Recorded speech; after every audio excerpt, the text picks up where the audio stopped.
C'est parti pour le rattrapage des actualités de la semaine dernière. Commençons d'abord par la France avec les agriculteurs. De plus en plus, l'alliance contre nature entre la coordination rurale d'extrême droite et la confédération paysanne se fait ressentir comme étant ce qu'elle est de base, une alliance contre nature. Donc les failles commencent à apparaître. À l'intérieur de ce mouvement, on commence à observer de plus en plus de petits dérapages qui font un peu questionner sur la légitimité d'une certaine vision du monde que peuvent avoir certains agriculteurs. On a donc du coup, pour rappel un petit peu des faits, histoire de rappeler un petit peu le contexte, pour faire très très simple, les agriculteurs ont une maladie qui commence à décimer leurs troupeaux. Face à ça, ils commencent à vraiment râler parce que ça fait un moment qu'ils disent qu'il aurait fallu les vacciner. Sauf que l'État a décidé, à cause de traités européens et internationaux, comme par exemple le Mercosur, surtout le Mercosur en fait, ont refusé de faire vacciner les bêtes parce que faire vacciner des bêtes, ça fait baisser la valeur de leur viande.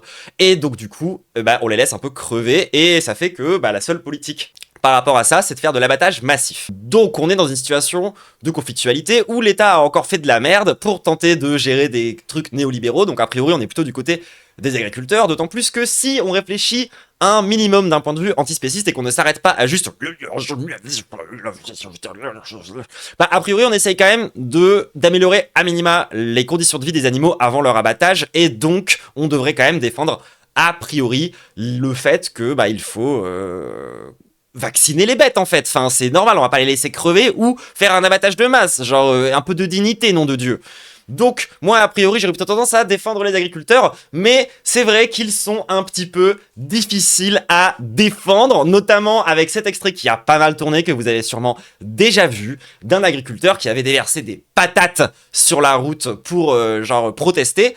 Et du coup c'est super, il y a des patates dans la route, les gens auraient pu se servir, et il a plutôt décidé de les écraser.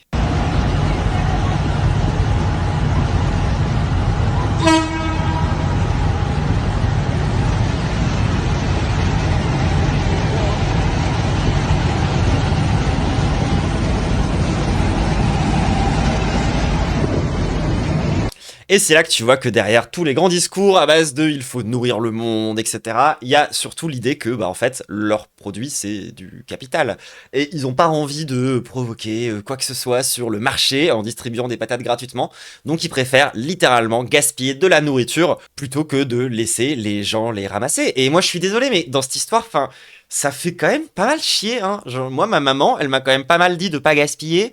Et là, je vois ce gros tracteur, ça me met un peu en colère. Parce que le projet, c'est pas de faire de la purée derrière, hein. Mais surtout, donc, comme je vous l'ai dit, les agriculteurs, c'est quand même très divers. C'est-à-dire que c'est difficile de juste dire les agriculteurs et tu parles d'une classe sociale, en fait. Ça va quand même des ouvriers agricoles jusqu'à des patrons de grandes firmes, genre de baisers. Enfin, donc c'est quand même très divers, et de juste parler des agriculteurs, c'est quand même un peu compliqué. Moi, dans tout ça, je suis pas une experte. Donc, j'ai surtout tendance à faire confiance à la Confédération paysanne. Déjà parce que c'est des vrais gauchistes, et qu'ensuite, ils sont vraiment très proches des ouvriers agricoles. Donc, des personnes les plus prolétarisées au sein de l'agriculture. Donc, c'est plutôt vers eux que je me tourne quand il s'agit d'avoir une opinion par rapport à ça. De l'autre côté, dans l'autre extrême du spectre, on a la coordination rurale, donc qui sont plutôt des fachos. Ils se sont alliés parce qu'ils avaient des intérêts communs, du coup, dans cette lutte, mais ça a fait émerger quelques trucs un peu choquants. Genre, moi, par exemple, je veux bien défendre le monde paysan, tu vois, mais pas à côté de ces gens-là. Pas à côté de gens qui ont ce genre de banderole. Les blindés dans les cités, pas chez nos fermiers. C'est un peu l'équivalent de l'homo-nationalisme, mais des paysans. Vous voyez ce que je veux dire? C'est-à-dire que niquez-vous un peu. Enfin, c'est là qu'on peut parler d'une deuxième vision du monde. Donc là, je vous ai déjà dit, un des problèmes qu'il peut y avoir chez certains agriculteurs, c'est une certaine vision du monde où leurs produits, c'est pas genre des denrées alimentaires, c'est littéralement leur capital, qui sont prêts à détruire plutôt que redistribuer gratuitement. La deuxième vision un peu de l'agriculture, c'est quand même ce truc un peu raciste, hein, genre même carrément très raciste. Là, ils sont vraiment littéralement en train de dire, c'est ok de taper sur des Arabes, mais pas sur nous, car nous sommes des agriculteurs. Et c'est là que tu te rends compte qu'il y a peut-être une espèce de vision fétichiste un peu dans leur taf, où ils sont quand même un peu convaincus, je sais pas, d'être fondamentalement important pour pouvoir nourrir le monde.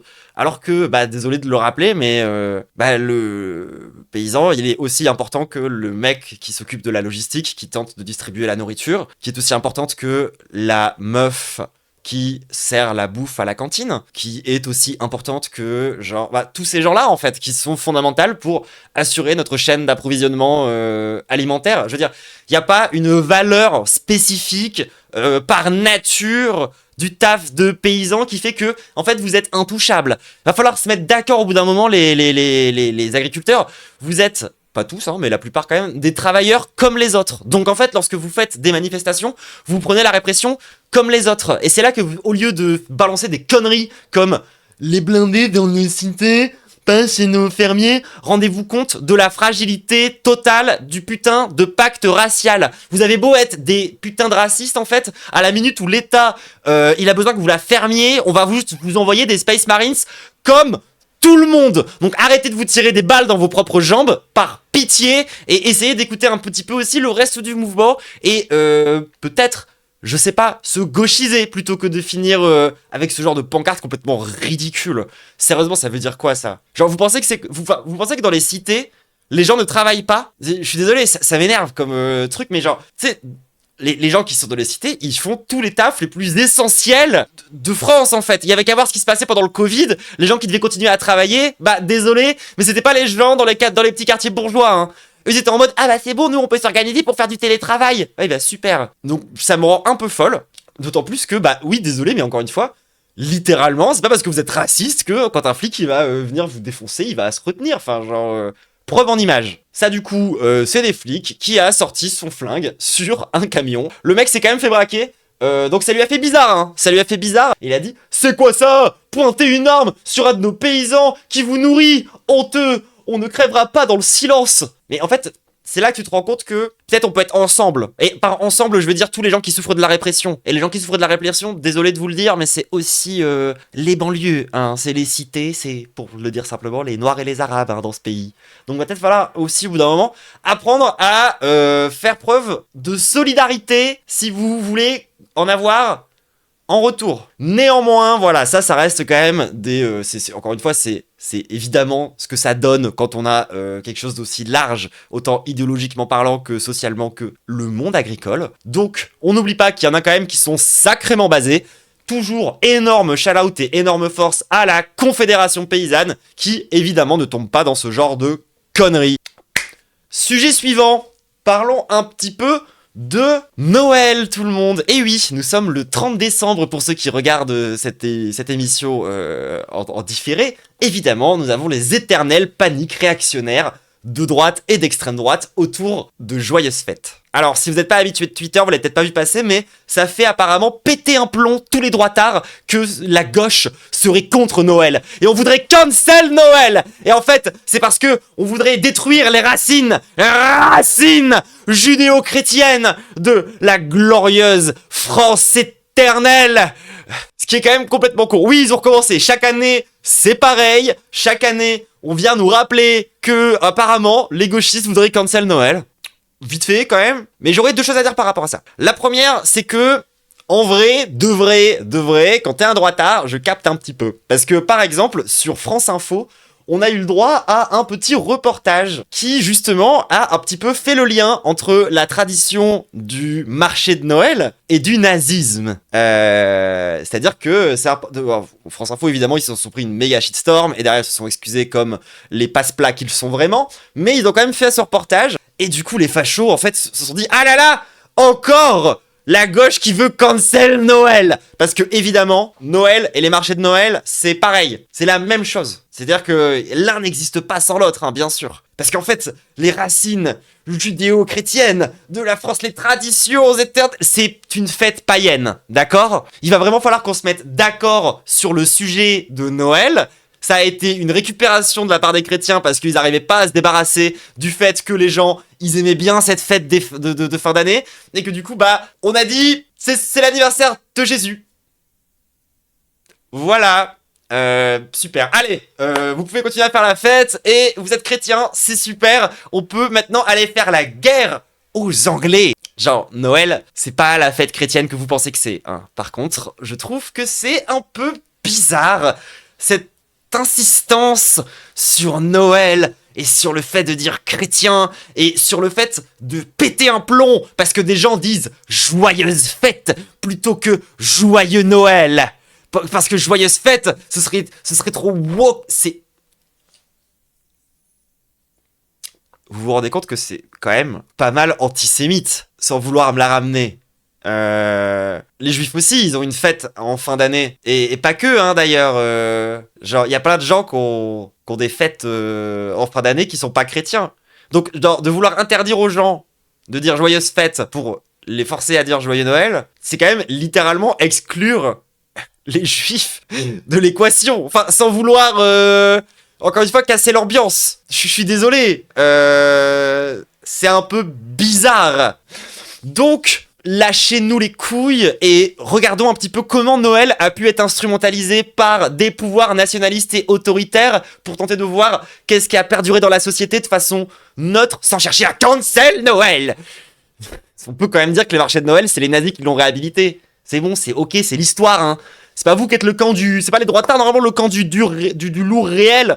Pourquoi ils ont autant de mal avec l'histoire? C'est quand même grave. D'ailleurs, il y aurait plein d'autres trucs à mettre en question au passage. Parce que c'est vrai qu'on a parlé de Noël, le marché de Noël, etc. Mais peut-être un jour, faudrait qu'on parle des fêtes qui ont été instaurées par la France de Vichy. Parce que je sais pas si vous le saviez, mais c'est quand même ça les racines de la fête des mères et de la fête des pères. Travail, famille, patrie, hein. C'est une dimension importante, hein.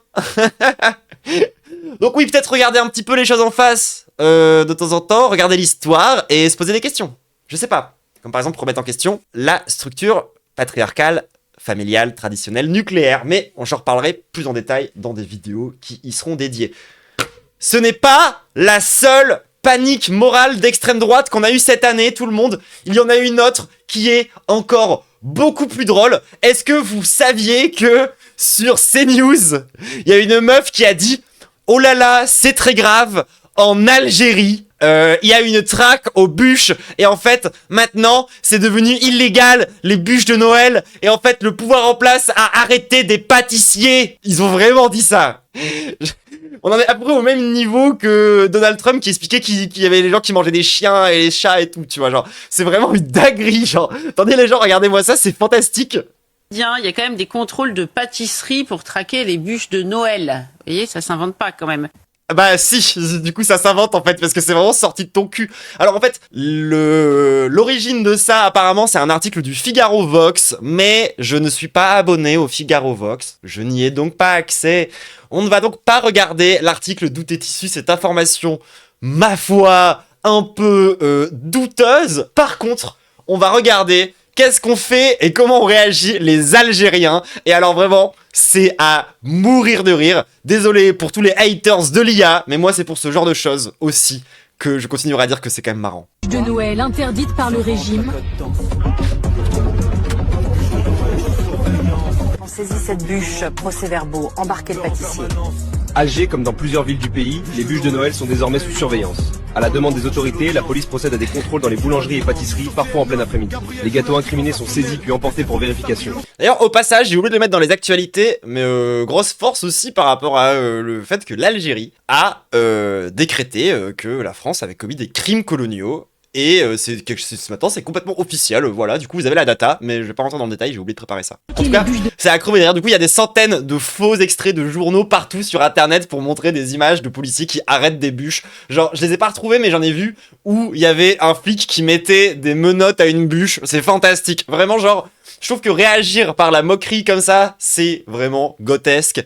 Énorme force aux camarades algériens pour supporter toute cette propagande et aussi du coup grosse force à eux dans leur lutte décoloniale. Transition parfaite avec notre volet média sur ces actualités tout le monde. On va parler justement un peu d'Algérie qui a été citée quasiment 25 000 fois cette année dans les médias francophones. C'est une dinguerie. On va compter un peu combien le chiffre exact. hop, ça, on va faire diviser, attendez, hop, petit calcul. Ce qui fait donc à peu près 66 mentions de l'Algérie par jour à la télévision française.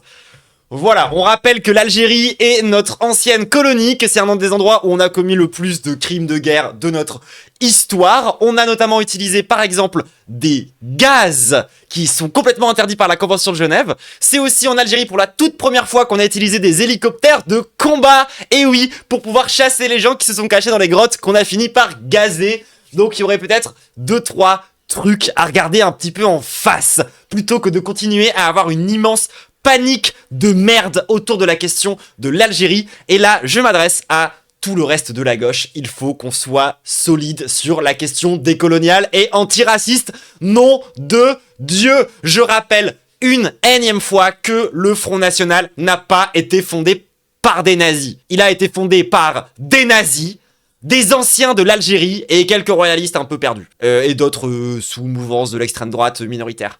Donc, c'est extrêmement important. D'ailleurs, les liens entre le nazisme, l'Algérie, l'autoritarisme, les différents coups d'État qu'on a pu connaître en France, parce qu'il y a eu des coups d'État, désolé, même s'ils ont échoué, les ligues fascistes, on s'en rappelle. Il va peut-être falloir regarder un petit peu en face ce qui s'est passé en Algérie, parce que tant qu'on n'a pas enlevé quand même cette reconnaissance, qu'on n'a pas assumé ce qu'on a fait là-bas, et ben l'extrême droite continuera à s'en servir aussi comme un immense truc de propagande de baiser. Et on peut pas en fait être un pays digne tant qu'on regarde pas ce qu'on a fait là-bas en face en fait. Déjà parce que ça nourrit tous les connards de la télé là qui citent l'Algérie H24. Donc il est peut-être temps de regarder les choses en face. De tendre la main à nos camarades algériens et d'accepter qu'on a fait de la grosse D là-bas quand même. C'est quelque chose sur lequel on doit être solide. Et il faut qu'on soit capable de parler de l'Algérie à gauche, y compris dans les médias. Point suivant, toujours sur l'Algérie. Je sais pas si vous l'avez vu passer, mais Édouard Philippe, candidat annoncé déjà un petit peu du macronisme, en tout cas Macron aimerait bien, a eu une petite interview sur LCI dans laquelle il s'est peut-être dit 2-3 petites dingueries. Commençons donc par sa vision donc de l'Algérie. Donc pendant encore une fois que en Algérie on essaye de mettre la lumière sur les crimes que la France a commises, en France nos dirigeants politiques sont dans le déni. Et une dernière question immense, mais la réponse peut être simple. La colonisation est-elle un crime ? La colonisation est-elle un crime ? Oui, dans notre histoire, la colonisation est-elle... On est français, on a une histoire, comment ? Non, voilà, très bien. De droite ou de gauche, Édouard Philippe ? Voilà, le centre et la droite sont littéralement contre l'histoire. Ils refusent de reconnaître des choses qui sont documentées depuis des années. Ils refusent de reconnaître les horreurs qu'on a fait là-bas et le fait que l'Algérie a toujours été un terrain d'expérimentation militaire. Donc là, on a quand même Édouard Philippe, ancien ministre panda du Covid à Paris. En tout cas, c'est comme ça qu'on l'a connu à la base, qui revient tel Voldemort pour tenter de rappeler que non, la colonisation n'est pas un crime. Mais attendez, vous ne l'avez pas encore entendu sur le voile. Islam compatible avec la République, oui. Comment vous réagissez quand vous voyez une femme voilée dans la rue ? Je vais vous répondre très honnêtement. Peut-être que c'est quelque chose de bien ou de pas bien, j'en sais rien. J'aime pas ça. Pas très laïque. À l'aise. Pas très laïque, ça. Un ancien ministre, premier ministre, qui cible littéralement une religion comme ça en direct. Vis-à-vis du port du voile. Et je vais vous dire pourquoi. D'abord parce que... Je rappelle quand même que la laïcité est censée permettre la liberté religieuse. Ça a quand même été inventé pour ça à la base. C'est souvent un signe religieux, ostensible. D'ailleurs, puis c'est vrai, ça, quand est-ce que ce mec marche dans la rue en fait. Moi je pense que les riches comme lui, là, ils ont des tunnels souterrains qu'ils utilisent pour aller d'orgie en orgie, et de temps en temps ils vont taffer. J'aime pas beaucoup les signes ostensibles religieux. Je n'aime pas beaucoup ça. Mais surtout, parce que c'est souvent le signe d'une forme de soumission, d'obligation. Allez, nique ta mère. Genre le mec est littéralement en mode, je veux genre forcer des femmes à faire quelque chose, donc littéralement les soumettre pour pas qu'elles soient soumises. Vas-y. Bon, bref, grosse merde Édouard Philippe. On va passer à la suite de... du coup, voilà, je me suis dit quelques petits extraits de ce mec pour se rappeler quand même que le centre, c'est aussi un peu, quand même, vite fait, des nazis. C'est toujours bien de le rappeler, Et d'ailleurs, je dis vraiment pas ça au hasard, pour le coup. Moi, depuis que j'ai lu, depuis que je me suis vraiment informé sur ce qu'il raconte Chapoutot, je me rends compte à quel point tout le discours autour du leadership, de la flexibilité du monde du travail, de la capacité d'initiative, tout ça tout le discours Startup Nation, c'est littéralement les racines de la pensée nazie. Mais bref, on en reparlera plus en détail le jour où j'en reparlerai plus en détail. Média toujours. Mediapart a analysé 3 mois de temps de parole politique sur CNews. Et comme l'indiquait Reporters sans frontières, la gauche est largement sous-représentée aux heures de grande écoute, tandis que le RN réalise 96% de son temps de parole en journée. Mediapart révèle aussi que CNews modifie discrètement sa grille de programme pour tromper l'Arcom. En principe, la matinale de CNews démarre à 6h, mais elle est régulièrement décalée à 7h durant certains week-ends. Confronté aux résultats de Mediapart, l'Arcom s'est dit dans l'incapacité de fournir une réponse précise avant plusieurs semaines. Mais à quoi vous servez, putain? Après avoir démenti Reporters sans frontières, l'autorité de régulation refuse toujours de publier ses propres données. Auprès de Mediapart, elle ne répond pas non plus sur le décalage de la matinale, ni sur l'absence du RN pendant la nuit. Voilà, donc s'il fallait toujours plus de preuves que donner les médias à des milliardaires qui ont fait une fortune coloniale, c'est une idée de con et ça fait monter l'extrême droite, bah écoutez, voilà, hein. Mais en même temps, toujours sur à quel point le centre est cringe et pas si loin que ça de l'extrême droite, ça vous dit un peu de propagande militaire tout le monde? Hein? Allez, quittons la télévision et rejoignons le monde merveilleux des influenceurs pour rejoindre ce bon Thibaut InShape qui a décidé de faire une collab un peu particulière pour Noël. J'ai cru que c'est de l'IA au début. Commando. Allez, on se rassemble là, faire échauffement, montée de genoux, talons fesses. Allez, on va le pas s'il vous plaît. Je me demande toujours un peu si c'est pas de l'IA, je trouve leur visage bizarre d'ailleurs. J'arrive. Super. Descends. C'est de l'IA ou pas?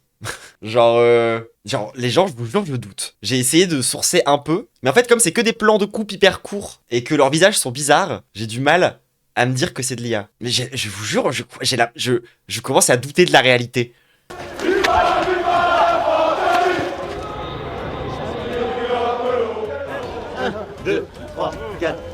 Voilà, on rappelle quand même, encore une fois, que le projet de service militaire volontaire n'a pas pour objectif de rester volontaire très longtemps, hein. On rappelle quand même que les gens d'extrême droite, et y compris les gens qui dirigent l'armée, ont quand même pour projet d'envoyer les migrants là-bas, histoire de consolider la nation. C'est quand même un projet un peu suprémaciste bizarre français quand même, hein, cette histoire. Donc bon, Thibaut InShape toujours dans les bons coups. On rappelle, hein, c'est quoi la take sur Thibaut? Thibaut, les gens se sont longtemps posé la question de savoir si c'était un facho ou un macroniste. Et bah, c'est les deux. Figaro, on a parlé, je crois que c'est vrai. Bah écoutez, voilà, du coup, ça a l'air vrai quand même cette histoire, mais ça me tabasse de voir Thibaut InShape à Noël en train de faire la publicité du putain de service militaire. Genre, c'est quand même assez grave.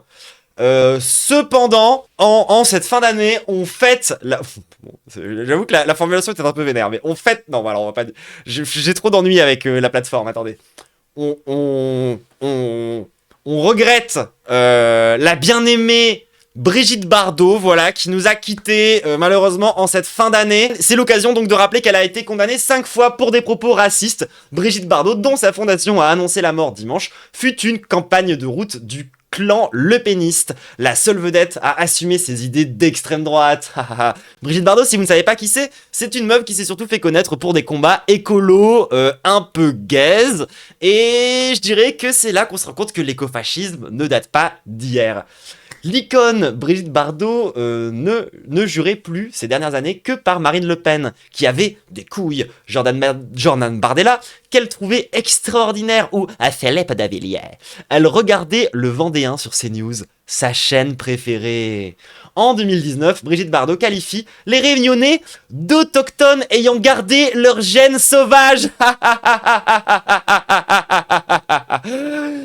Encore imprégné des réminiscences de cannibalisme des siècles passés. L'actrice évoque une population de dégénérés. En 2003, elle écrit un livre au sujet des musulmans. Depuis une vingtaine d'années, nous nous soumettrons à une infiltration souterraine et dangereuse, non contrôlée. Ça ressemble pas du tout à des discours antisémites du siècle dernier.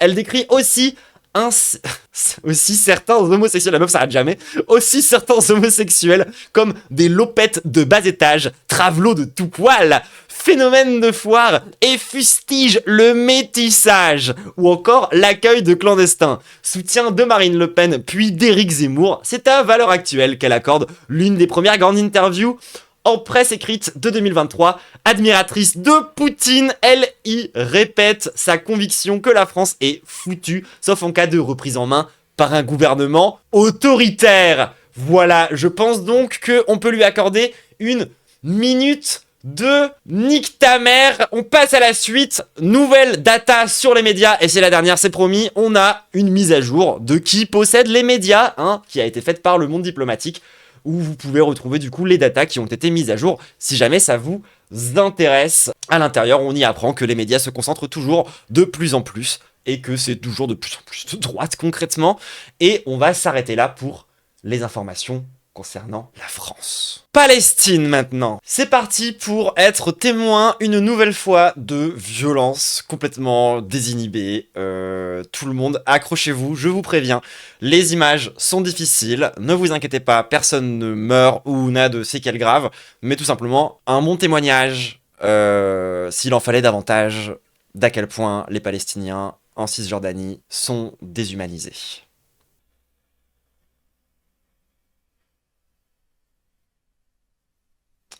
Voilà. Et le mec l'engueule.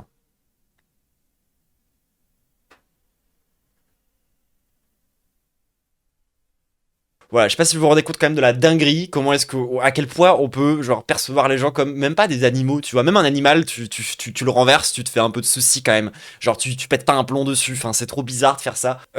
Ça met évidemment hors de soi, genre c'est compliqué, ça fout quand même un sacré malaise. Et bah voilà, écoutez les gens, c'est ça aussi la colonisation, c'est ce qui se passe. Ça arrive souvent, ouais, bah en plus de ça, c'est évidemment le genre de situation qui arrive extrêmement souvent là-bas.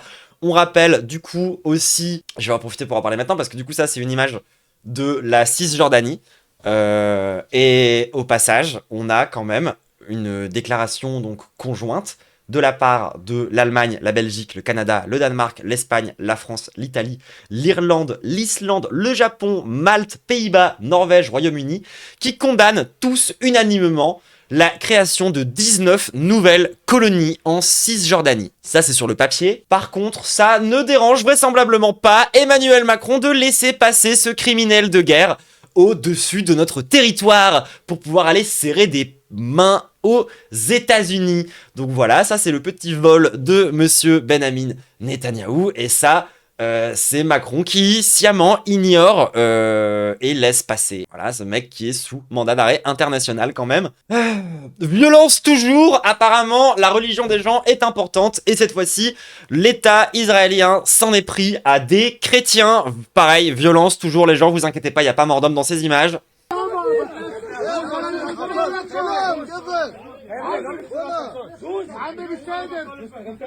Voilà, donc ils s'en sont pris à des chrétiens, bien évidemment. Dans tout ça, le gouvernement israélien a décidé d'être dans le déni total. Donc on a ici une petite traduction... Donc, contrairement aux fausses informations qui circulent en ligne, la police israélienne n'a pas effectué de descente lors des fêtes de Noël à Haïfa. Bien au contraire, tout en assurant la sécurité de l'événement, les agents ont interpellé 3 individus perturbateurs. Non, écoutez, vous avez fait un raid sur une fête de chrétiens, et ce n'est pas plus grave que le reste des crimes qui sont commis en Palestine, mais vraisemblablement, le fait que ce soit des chrétiens, ça a quand même fait péter un plomb à pas mal de monde. Mais la propagande de l'État israélien étant ce qu'elle est, ils seront donc dans le déni. L'occasion toujours et encore de rappeler que la répression s'abattra systématiquement sur tous les peuples, peu importe d'où ils viennent. Transition parfaite, ça vous dit un petit voyage pour finir ces actualités au pays des nazis? Non, je ne parle pas de l'Allemagne, mais bien sûr des États-Unis d'Amérique, où on a plusieurs informations assez intéressantes. Première data, on a une meuf qui s'avère être la chef de cabinet de Donald Trump, qui a parlé à Vanity Fair tout au long, depuis le début du mandat actuel de Trump, et qu'elle avait pas mal de trucs à dire. Et du coup, Vanity Fair a décidé de faire un article dédié, Et c'est assez fantastique. Déjà dans les datas en tant que telles qu'il y a à l'intérieur de l'article, on retrouve évidemment le fait que la meuf, elle est en mode oui, Trump a un comportement d'alcoolique violent, mais moi je peux le gérer car mon père en était un aussi. On apprend aussi que Musk s'en bat les couilles et qu'il tweete probablement beaucoup trop sous kétamine. On se rend compte en fait d'à quel point à l'intérieur de tout ça, c'est quand même... C'est le bordel, enfin je veux dire... Je sais pas comment le dire, mais tout a l'air de tomber en pièces. On est vraiment dans Sévérance, mais fois 1000, quoi. Et donc, l'article était surtout accompagné de photos qui sont...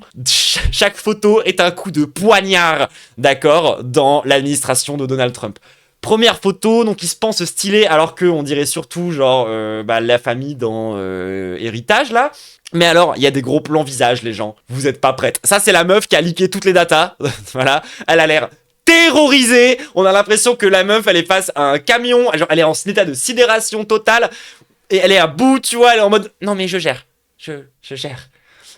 Du coup, on a aussi des photos de mecs qui sont littéralement des espèces de chefs nazis, qui sont pris en photo un peu comme des chefs nazis. Dans les autres photos qui sont bien, il y a celle-là, ouais, elle est bien. Ça, c'est J.D. Vance, le vice-président, qui genre est dans son carré, en mode... Genre tout son visage rentre dans le carré, genre... Cla, cla, cla, cla. Mais évidemment, la meilleure de toutes, c'est objectivement celle-ci. Alors, du coup, la meuf, elle, c'est la porte-parole de la Maison-Blanche, où on voit en 4K ses injects de Botox, son visage en train de partir à la dérive, enfin, son regard mort, perdu dans les éternités aveugles. Enfin, genre, c'est trop grave. Vraiment, c'est genre tellement assassin de faire ce genre de truc. Ça me tabasse. Donc, toujours le nazi, hein, bien sûr. Et puis voilà, on a passé les photos les plus intéressantes. Donc, évidemment, on se rend compte que l'administration Trump, c'est un peu les guignols qu'on a toujours cru que c'était et que tout ça... Mais même sur cette photo-là, elle a l'air terrifiée, la meuf. Genre, on dirait vraiment qu'elle est... genre... Elle sait très bien que c'est à 2 doigts de péter et c'est fantastique. Mais alors, comment est-ce que ça pourrait péter? Quel pourrait bien être le grain de sable dans cette machine déjà pas hyper fonctionnelle? L'affaire Epstein, bien sûr. L'affaire Epstein, petit rappel, contextualisation. Epstein, c'était un pédophile qui, tel un méchant dans un anime des années 80, possédait une île, pas en forme de tête de mort, mais avec du trafic pédophile dessus. Et il avait invité un tas de gens très puissants, à commencer par la quasi-totalité du monde politique américain, pas mal de restats pour acheter des enfants, basiquement. Et il s'avère... on dit Epstein, ouais pardon, désolé, on dit Epstein. Et il s'avère que Donald Trump était pas mal impliqué, pour pas dire que c'était un de ses meilleurs amis.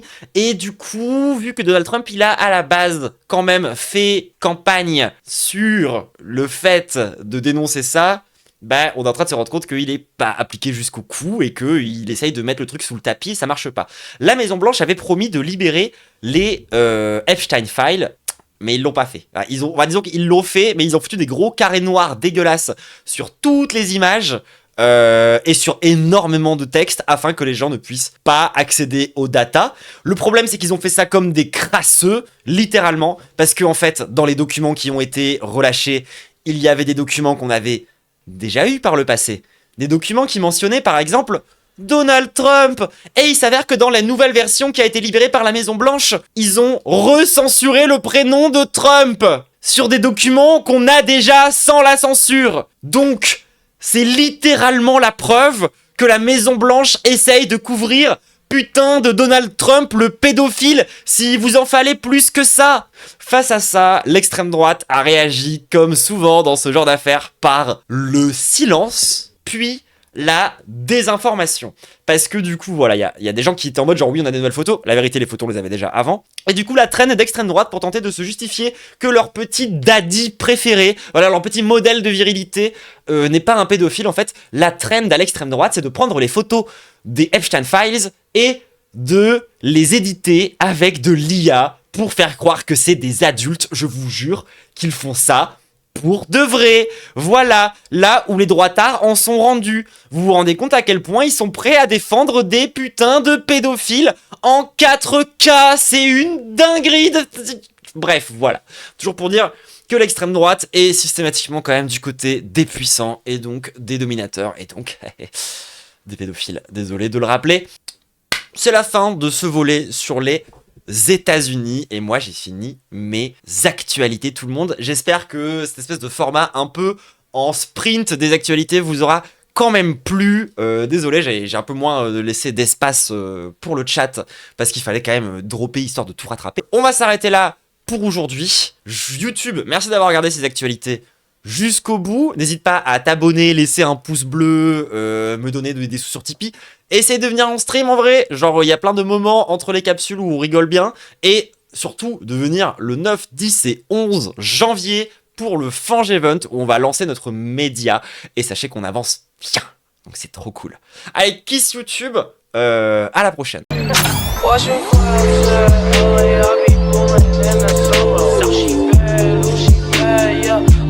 Get your number, ever since I came